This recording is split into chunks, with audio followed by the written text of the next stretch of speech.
dropped out of the race. It is pretty ironic. I had probably the best looking dog team here in Dawson ever in all my quests.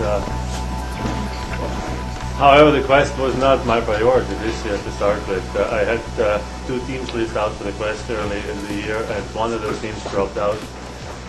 So that kind of opened my door to run the quest. I had enough dogs, and we debated for a long time whether I should enter or not, and I finally did at the end of October. But my focus all year was running the ideal route, and I want to give it one more shot this year to win the ideal route.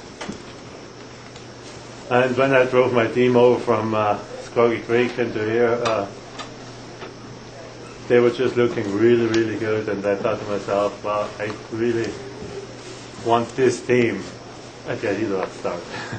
However, if I would have continued the race and finished the quest, it would have been absolutely jeopardizing my ideal route efforts. And that is the main reason why I decided to drop out with, like I say, with a great looking dog team.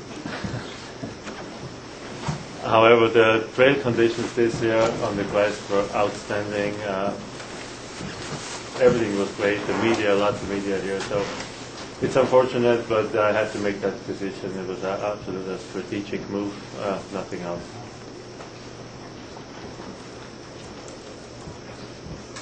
If anybody has some questions. Yeah, do you think that running the team those first 500 miles is good? Yeah, that's a good question. It was an excellent 500-mile training run, which I think is just perfectly timed for the ideal route, which starts in a little over 2 weeks.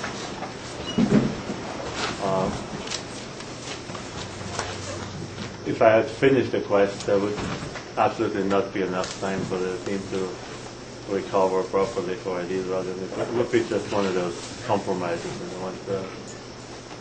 This way, I think I can put a winning team together for ideal route.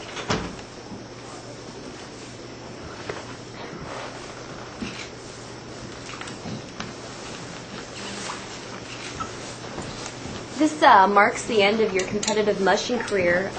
In what capacity do you plan to continue to participate in mushing? I didn't say that it marks the end of my competitive mushing career, but yeah, I'm thinking about retirement. I think I said that before, but I haven't officially retired yet. Anyway, I mean, we are leasing out a team this year to the Jamaicans. Jamaican Tuxley team is leasing a team from us, and it's been an interesting project, and I could ourselves see doing that in the near future again. Introducing the sport of mushing to people like that, and trying to help them to finish a race like the Yukon quest. Are you going to follow the race along with Newton now and give him some? Absolutely. I will go home now and get organized for ideal for a couple of days, and then we will drive up to hopefully Central or Twin Bear, wherever I catch up with the race, and follow it all the way to the finish. During the trail condition last night, the trail condition on the after side, that seems pretty hard. Is it what made you thought about scratching? Absolutely not. I would love to run that trail all the way to Fairbanks. It sounds like the trail is in really good shape. I mean, those few ice crossings everybody was talking about, that's nothing. The majority of the trail is in very good shape, and yeah, I would be able to run it. When did you start thinking about stopping? Was it on that run to Froggy? I started thinking about in Stepping Stone. Yeah. Because they were looking so good? Yeah. What kind of advantages do you think you're going to have over the competition going into the Iditarod? I don't think I have an advantage, but at least I'm at the same level than everybody else. However, that 500-mile training run can be an advantage. I think it's perfect.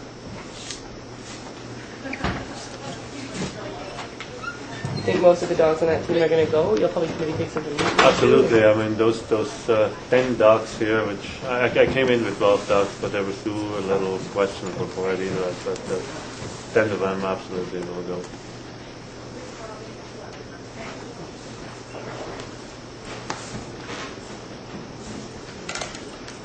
When you registered for the quest, you thought that you were going to do the quest and the parade? Yeah, I just started the race. I didn't really think about scratching, to be honest. I think that finish it and then patch a team together before I did that. But I changed that mind in the race. Part of it too is having done it so many times. Is it a little bit less exciting? Like, is it a little easier to scratch having seen all that trail? It's never easy to scratch. I mean, this is the first time I pull out of a race, and it's a hard decision to make. Believe me. I mean, that it goes against my belief. You know, I believe that just finish what you start, and so it was really hard to make that decision.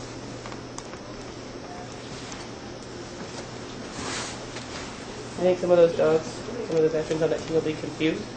No. They won't wonder No, what's going on when I you go don't think in. it makes a difference to them. I mean, they were happy to hop into the dog truck. They really don't care. Did the timing of your decision to scratch have anything to do with the people, with the mushers in front? No. It doesn't have anything to do with anybody. At the timing of your announcement, did you wait until the front runners left? Absolutely. Wow. They don't know that I scratched. Why did you do that? They don't need to know.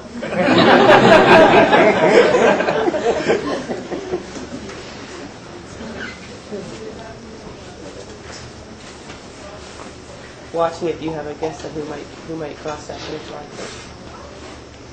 Looking at the Very teams. possible. However, I really hope for William to win the race, and I'm glad I'm not out there to interfere with that.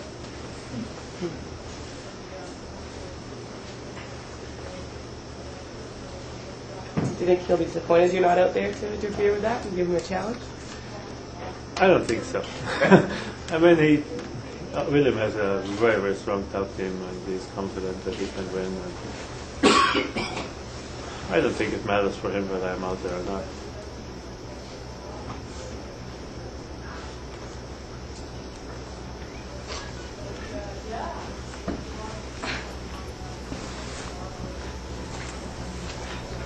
Any more questions? All right, thank you, everybody. Thanks for your time. Thank you.